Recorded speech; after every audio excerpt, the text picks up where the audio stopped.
واصف علی واصف فرماتے ہیں، جب گناہ معاف ہو جائیں تو گناہ کی یاد بھی نہیں رہتی۔ سیدھا راستہ وہ ہے جس میں دو خیال نہ ہو اور بس ایک ہی راستہ ہو۔ اپنے آپ کو کسی بڑے مقصد کے لیے سمجھتے ہو تو چھوٹے جھگڑے بند کر دو۔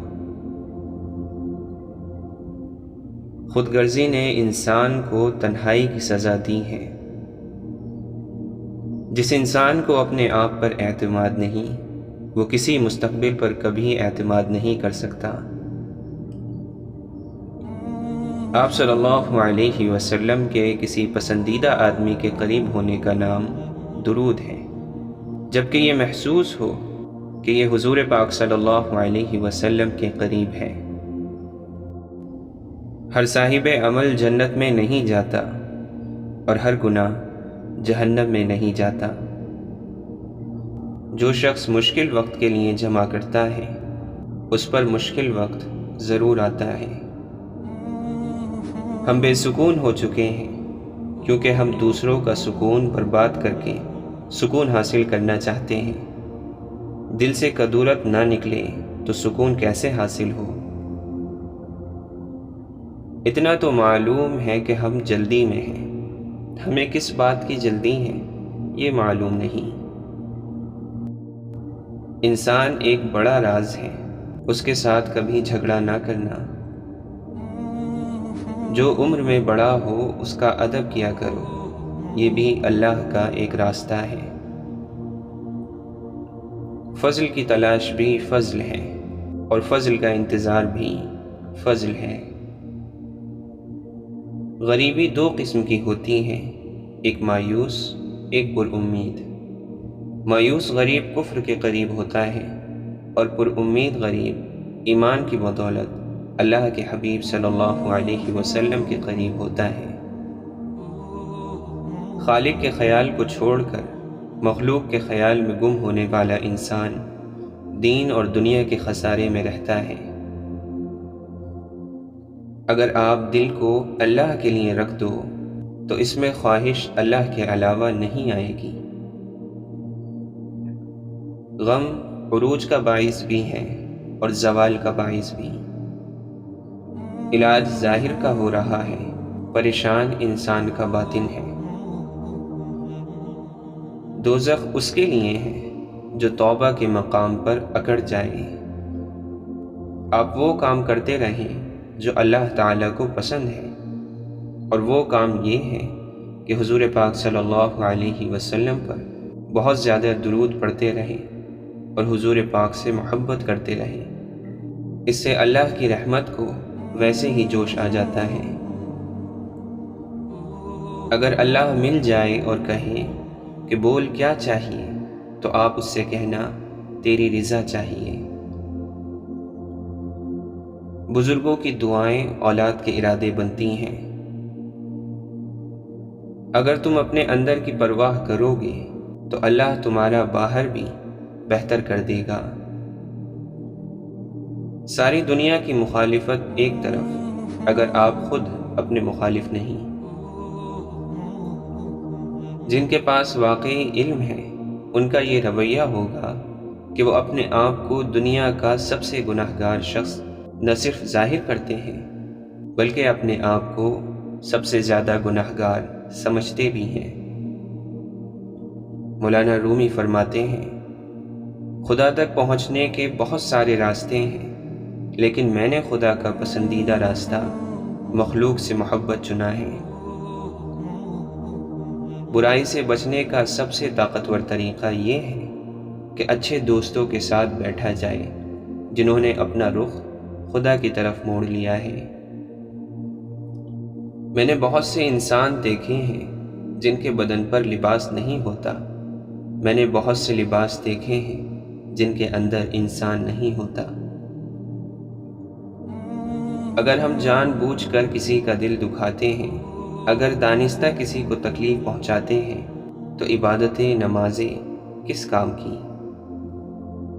اگر آپ نے کسی کے کردار کا اندازہ لگانا ہے تو یہ دیکھو کہ وہ ہنستا کس بات پر ہے۔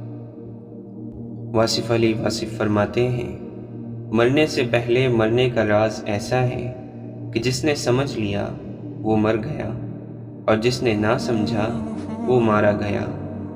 بات صرف اتنی سی ہے کہ اس سے پہلے کہ آپ مارے جائیں اپنی خوشی سے مر جاؤ، بجائے اس کے کہ پکڑ کے لے جائیں ایسے بن جاؤ کہ وہ بلا رہا ہے۔ تو ہم تو پہلے سے ہی تیار ہیں۔ اگر انسان ایسی تیاری کرے تو وہ زندگی اور یہ زندگی ایک ہی زندگی ہے۔ کسی کو دوست کہہ لینے کے بعد اسے کسی آزمائش سے گزارنا بددیانتی ہے۔ دوست کے ساتھ صرف ایک سلوک روا ہے اور وہ وفا ہے۔ وفا کرنے والے کسی کی بے وفائی کا گلہ نہیں کرتے۔ جب ہماری تمناؤں کے پاؤں چادر سے باہر نکل آتے ہیں پھر ہمیں سکون نہیں ملتا۔ اگر ایک عبادت گزار طبیب مریضوں کے حق میں صحیح نہیں تو اس کے لیے اس کی عبادت فائدہ مند نہ ہوگی۔ اللہ سے محبت کرنے والے ہر انسان سے محبت کرتے ہیں۔ من میں بسا کر خدا ڈھونڈتا ہے، وہ ہے تیرے اندر، تو کہاں ڈھونڈتا ہے۔ اللہ تعالیٰ قرآن مجید میں فرماتا ہے، ذکر کرو اپنے رب کا سانسوں کے ساتھ، دل میں بغیر آواز نکالے عاجزی اور خفیہ طریقے سے، صبح و شام ذکر کرو اور غافلین میں سے نہ بنو۔ گناہوں کی شدید ترین سزا یہ ہے کہ اللہ تمہارے دل سے ان کے برا ہونے کا احساس ختم کر دے۔ دنیا کی تاریخ میں کوئی کسی کے لیے اتنا نہیں رویا جتنا ہمارے نبی صلی اللہ علیہ وسلم اپنی امت کی بخشش کے لیے روئے ہیں۔ اللہ کے نبی صلی اللہ علیہ وسلم نے فرمایا، اپنے شر سے دوسروں کو محفوظ رکھیں، یہ بھی ایک قسم کا صدقہ ہے۔ صدقہ مانگنے والے کے ہاتھ سے پہلے اللہ کی بارگاہ میں جاتا ہے۔ اللہ کے نبی صلی اللہ علیہ وسلم نے فرمایا، جب اللہ تعالیٰ کسی بندے کو پسند فرماتا ہے تو اسے دنیا سے اسی طرح بچاتا ہے جس طرح تم میں سے کوئی آدمی اپنے بیمار کو پانی سے بچاتا ہے۔ واصف علی واصف فرماتے ہیں، جس آدمی کے پاس دین کی راہ پر چلنے کے لیے نہ وقت ہے نہ مزاج، وہ اپنی ناکامی کے بارے میں اور کیا کہہ سکتا ہے۔ اللہ کے نزدیک سب سے ناپسندیدہ مخلوق وہ ہے جس کا دل متکبر، زبان سخت، یقین کمزور اور ہاتھ بخیل ہو۔ اللہ کی مہلت کو اپنی طاقت نہ سمجھو۔ کسی لڑکے نے اپنے والد سے سوال کیا، مرد کو کیسے پتہ چلے کہ وہ درست ہے یا غلط، کیونکہ کوئی بھی خود کو غلط نہیں سمجھتا۔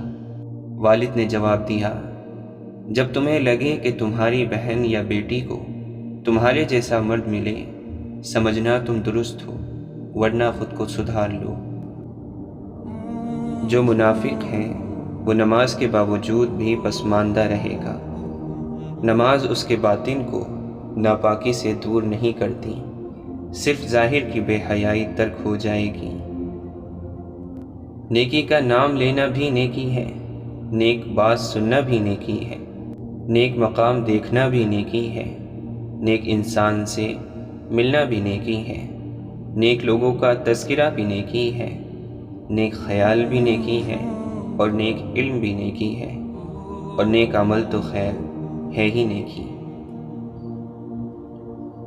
غصہ اس لیے آتا ہے کہ آپ اس انسان کی تربیت اپنے مزاج میں کرنا چاہتے ہیں، حالانکہ ہر انسان اپنا مزاج رکھتا ہے۔ اگر آپ دنیا دار ہو جائیں گے تو دنیا داروں کا گروہ مل جائے گا، کافروں کا گروہ مل جائے گا۔ اگر آپ میز پر تاش کے پتے رکھ دیں گے تو کچھ دیر بعد سارے کھیلنے والے آ جائیں گے۔ اگر آپ گھوڑے دوڑا دیں تو ریس لگ جائے گی۔ جیسے انسان آپ ہیں، آپ کو ویسے انسان مل جائیں گے۔ اگر آپ بزرگ ہیں تو آپ کو بزرگ ملیں گے۔